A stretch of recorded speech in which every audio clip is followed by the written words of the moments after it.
Hello everyone, and welcome back to Thomas & Friends Home Media Reviews. It's been a long time since I've said that. It feels so good to be back, even though this series just refuses to go away because I just keep finding new copies of things out in the wild. And may I just say, welcome back to another double upload day. Here's another thing that hasn't happened in a very long time.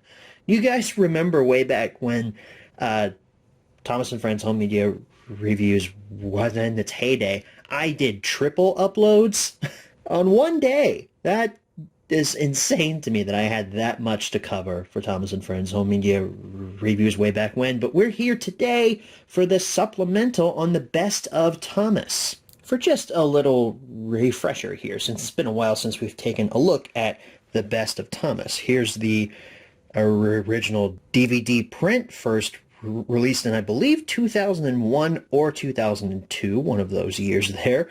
Again, came after Best of Percy, which I still don't understand why they made that choice.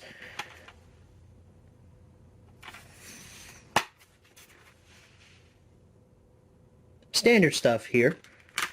And then we have this really cool little booklet or pamphlet to look through here. Mine is, of course, broken. You remember that from the last time we took a look at this on DVD. It's got the characters and everything in there. I miss these pamphlets a lot. I just miss DVDs a lot, to be honest here, but I do miss the pamphlets that used to come in them. They had such cool advertisements and art and everything. I mean, I'm just really nostalgic for this period of Thomas & Friends releases. So somewhere from 2002 to, I believe, 2008 is when this copy of Best of Thomas came out. I don't have an exact date for you, but it's in the middle of those years there, somewhere in the middle. My guess would be probably like 2003, 2004 maybe. Somebody out there probably knows and will probably correct me in the comments, which I welcome. Please correct me if I'm wrong on anything. The Best of Thomas copy that I'm referring to is this one. I picked this up at a Goodwill a few months ago for a whole 99 cents.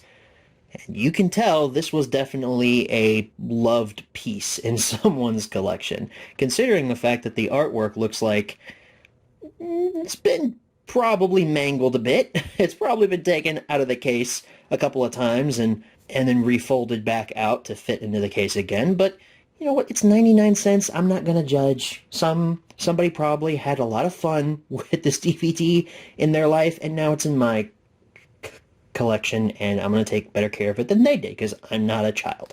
But you can see the poster art is pretty much the same, except for this little guy right here.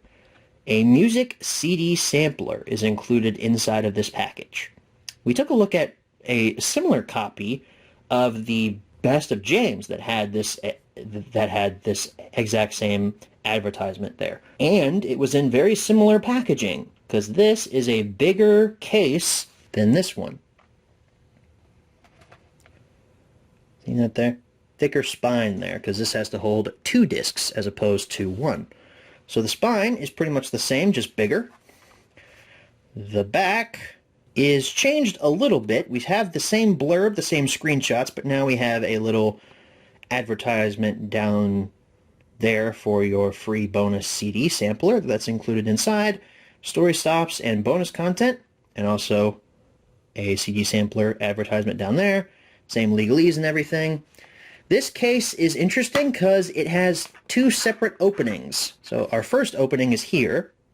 No pamphlet is included here. That's sad, but our disc is the same.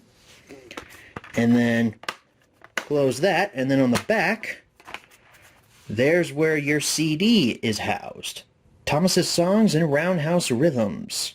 It was published by Kid Rhino up there at the top. I'm not sure why these copies of the Best of Thomas and the Best of James, I assume there's a Best of Percy variant out there as well, used this style of case, because not long after this style of case was introduced, companies realized we can save on plastic by just putting a tray in a regular sized case and just making it movable. So there's two trays inside of it, but just have the first tray on an arm and move it back and forth. Why do we need to make a whole separate size to house two discs? For what it's worth, too, I have listened to the CD. I've ripped it. It's on my computer now, so the songs are safe. It plays perfectly fine. No scratches or anything on it. And the songs are listed here on your screen, because I don't remember what they are off the top of my head when recording this portion of the video. So here they are on the screen. Look at those. Aren't those good songs? It's a nice sampling of Thomas music, and it's supposed to get you to go out and purchase the full Thomas's Songs in Roundhouse Rhythms CD. So folks, that wraps up your supplemental on the Best of Thomas with the free CD sampler. We're not going to do a menu tour here because there's no difference between these discs. However, this is a really cool variant, and I suggest that if you don't already have it, you should probably go out and pick it up. You get a little free CD with it. I mean, that's cool. We take that for granted nowadays with a lot of our physical media releases. With some 4K films, you're lucky to even get a Blu-ray or even a digital code that's included. But way back in the early 2000s, we used to get CDs with our DVDs. That's amazing. I'm just going to say it right now. That's amazing. I'm not answering the 5 main questions here, but it kind of sounds like I am by saying, yeah, you should go out and seek this copy of Best of Thomas out. You should go try to find the one of Best of James, too. I think my Best of James didn't come with the CD sampler. I think it came with one of those take-along DVDs. So if you find that one out in the wild, be sure to check and see if it has the actual CD in it. With all that being said, though, guys, thank you so very much for watching. I hope you watched both of the videos that were uploaded to the channel today. The earlier one was a supplemental on the film Pulp Fiction. Very different tone from Thomas and Friends Home Media Reviews, but if you watch my regular home media review show as well, we did have an upload for that earlier on today. I will see you all in the next one. Good night, everybody.